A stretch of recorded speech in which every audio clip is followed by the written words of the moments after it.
Carrie suggested we go for a drive in her new two-door BMW coupe. In the parking lot, we slipped into her bucket seats. Carrie took over from there. At nearly 90 miles per hour, she zipped us up to that windy edge known to some as Mulholland, a sinuous road running the ridge of the Santa Monica Mountains, where she then proceeded to pump her vehicle in and out of turns, sometimes dropping down to 50 miles per hour, only to immediately gun it back up to 90 again. Fast, slow, fast, fast, slow. Sometimes a wide turn, sometimes a quick one. She preferred the tighter ones, the sharp, controlled jerk, swinging left to right before driving back to the right, only so she could do it all over again until after enough speed and enough wind and more distance than I'd been prepared to expect, taking me to parts of the city I rarely think of and never visit. Hey pretty, don't you wanna take a ride with me through my world? Hey pretty, don't you wanna kick and slide through my world? I can't remember the inane things I started babbling about then. I know it didn't really matter. She wasn't listening. She just yanked up on the emergency brake, dropped her seat back, and told me to lie on top of her. On top of those leather pants of hers, extremely expensive leather pants, mind you, her hands immediately guiding mine over those soft, slightly oily folds, positioning my fingers on the shiny metal tabs, small and round like a tear, then murmuring a murmur so inaudible that even though I could feel her lips tremble against my ear, she seemed far, far away. Pinch it, she'd said, which I did, lightly, until she also said pull it, which I also did, gently parting the teeth one at a time, down, under, and beneath, the longest unzipping of my life. Hey pretty, don't you wanna take a ride with me through my world? Hey pretty, don't you wanna kick and slide through my world? Hey pretty, my pretty baby, rock it through my world. Hey pretty, my pretty baby, rock it through my world.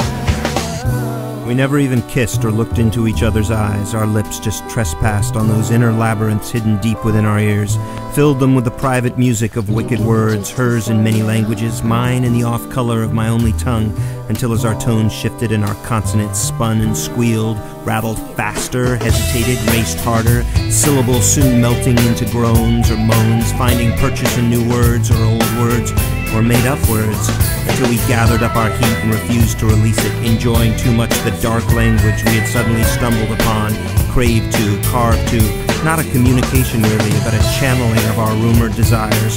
Hers, for all I know, gone to black forests and wolves, mine banging back to the familiar form, that great revenant mystery I still could only hear the shape of, which in spite of our separate lusts and individual cries still continued to drive us deeper into stranger tones, our mutual desire to keep gripping the burn, fueled by sound, hers screeching, mine.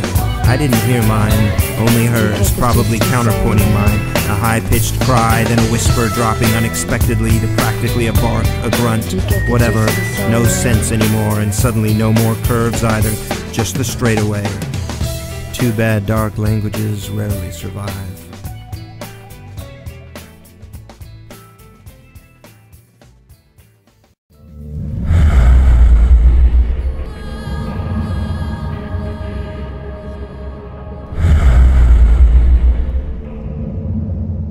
The panther paces.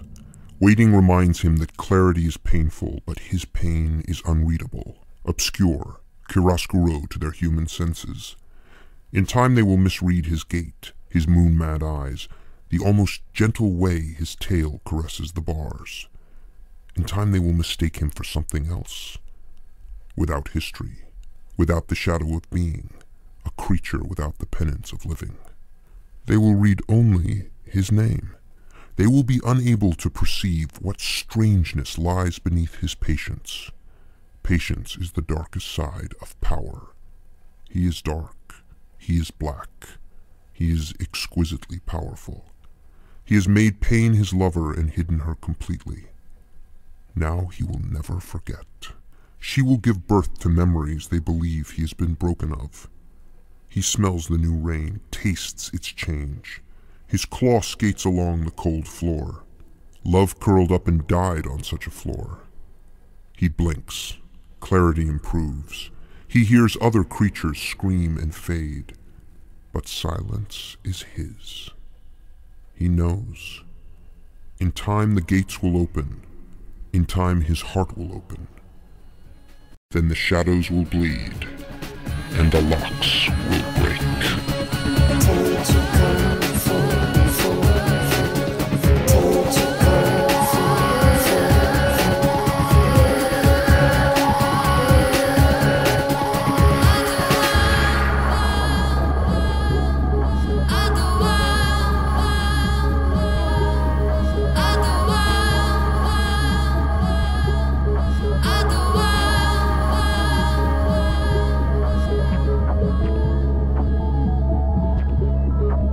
Like a hunter, hunter, hunter, hunter, hunter, hunter,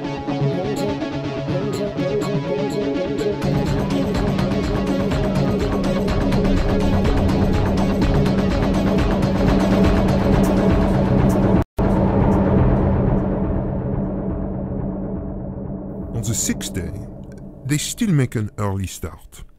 The knowledge that they are heading back keeps Wax and Jed's spirit elevated. Holloway, however, remains uncharacteristically sallow, revealing what critic Melissa Dow-Janis calls a sign of his deepening atrabilious obsession with the unpresent. Nevertheless, the climb still proceeds smoothly until Holloway discovers the remains of one of their foot-long neon markers, barely clinging to the wall. It has been badly mauled, half of the fabric torn away by some unimaginable claw. Even worse, their next cache has been gutted. Only traces of the plastic water jug remain, along with a few scattered pieces of power bars. Fuel for the campfire stove has completely disappeared. That's nice. Wax murmurs. Holy shit. Jed hisses. Emily O'Shaughnessy points out in the Chicago Entropy Journal the importance of this discovery.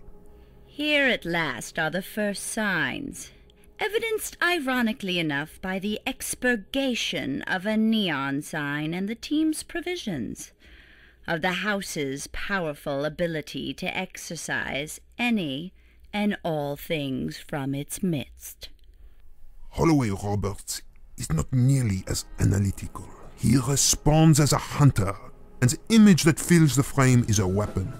Kneeling beside his back, we watch as he pulls out his Weatherby 300 Magnum and carefully inspects both the bolt and the scope mounts before loading 5 180-grain Nosler partition rounds in the magazine.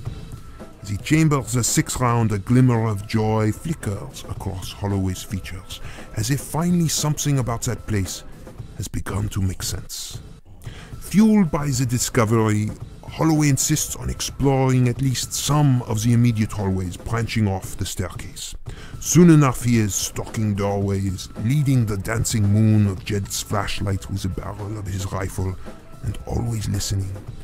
Corners, however, only reveal more corners, and Jed's light only targets ashen walls, though soon enough they all begin to detect that inimitable growl, like calving glaciers far off in the distance, which at least in the mind's eye inhabits a thin line where rooms and passageways must finally concede to become a horizon.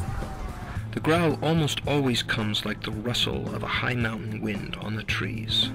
Navidson explained later. You hear it first in the distance, a gentle rumble, slowly growing louder as it descends until finally it's all around you, sweeping over you and then past you until it's gone, A mile away, 2 miles away. Impossible to follow. Esther Neuhost, in her essay Music as a Place in the Navidson Record, provides an interesting interpretation of this sound. Gert once remarked in a letter to Johann Peter Ackermann, March 23, 1829, I call architecture frozen music. The unfreezing of form in the Navidson house releases that music. Unfortunately, since it contains all the harmonies of time and change, only the immortal may savor it. Mortals cannot help but fear those commemorating walls. After all, do they not still sing the song of our end? For Holloway, it is impossible to merely accept the growl as the quality of that place anymore. Upon seeing the torn marker and their lost water, he seems to transfigure the eerie sound into an utterance made by some definitive creature, thus providing him with something concrete to pursue. Holloway almost seems drunk as he rushes after the sound, failing to lay down any fishing line or hang neon markers, rarely even stopping to rest. Jed and Wax do not draw the same conclusion as Holloway. They realize quite accurately, too, that even though they are traveling farther and farther away from the staircase, they are not getting any closer to the source of the growl. They insist on turning around. Holloway refuses to follow them. For a while he rants and raves, screaming profanities at a blue streak, until finally and abruptly he just storms off by himself, vanishing into the blackness. It is another peculiar event which is almost over before it starts. A sudden enfilade of fuck yous and shitheads followed by silence. Back on the staircase, Jed and Wax wait for Holloway to cool off and return. When several hours pass and there is still no sign of him, they make a brief foray into the area, calling out his name, doing everything in their power to locate him and bring him back.